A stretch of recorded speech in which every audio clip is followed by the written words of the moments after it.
mina kuNkulunkulu ungisizile ngine gift yokubamba ama devil worshippers nginqabe ngibabambile omunye ngathatha ngaze ngabamba owayentshontsha isidumbu sika Tatu Bhengu engitshela ukuthi basiluza kanjani isidumbu sika Nicholas Bhengu ngoba mangingcwatsha umzalwane oh my god mangingcwatsha umzalwane makade powerful especially ekade ne peculiar anointing uSathane uyafuna ukuyositshontsha isidumbu sangoba ufuna ukutshontsha intambiso ayishintshe nje ubona iuniversal ioperator ngeanointing yabazana babackslidile bafa bebackslidile kwingozi ukufa uqabele noThixo iyantshontsha lo anointing isenzo universal omanqonde because wena ufana nabanye abantu.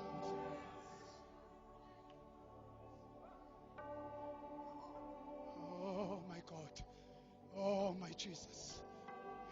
Lalela ngitshela unentambiso wena enyakazisa uSathane. Uthi lo mfana babusithola isidumbu sika Bhengu sasifuna la singakhona. Ngabona lento ayisho iseBhayibhelini.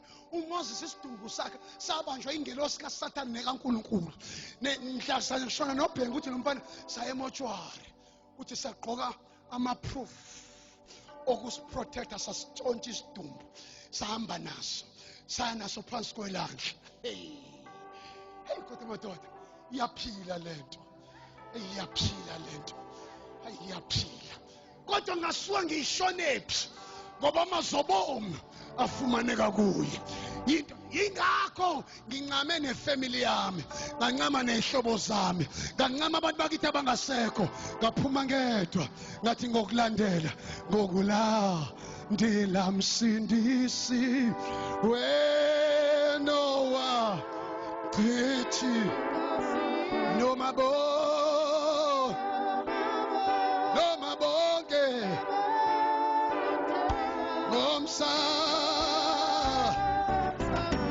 ngomsangi ngokulandela weJesu msindisi ngokulandela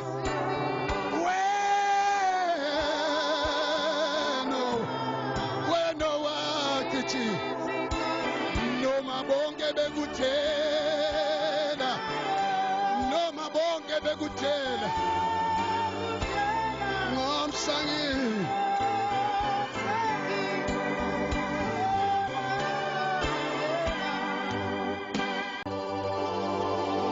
You want this anointing, Peswan? Are you prepared to walk the walk you have never walked? Are you prepared to be insulted? Are you prepared to be persecuted? Are you prepared to be rejected? Are you prepared for suffering?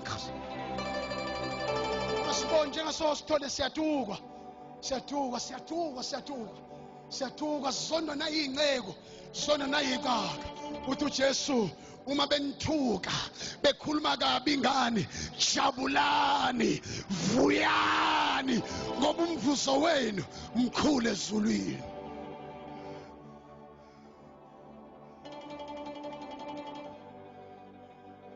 Uthi lo mfana sasebe isidumbu sika Bhengu. Why?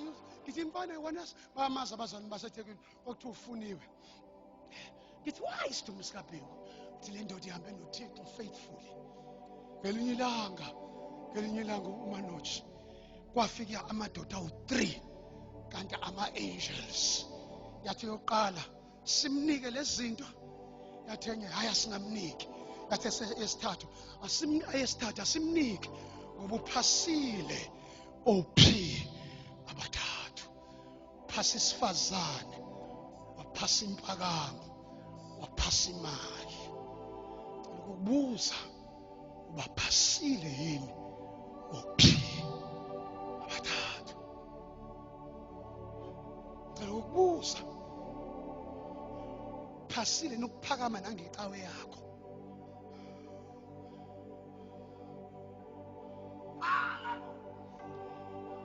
Uthi lo mfana sasebe isidumbu samsifaka phansi kwelwandle. Uthi uSathane uyisigebengu ngoba mase kubheda ubaleka kuqala.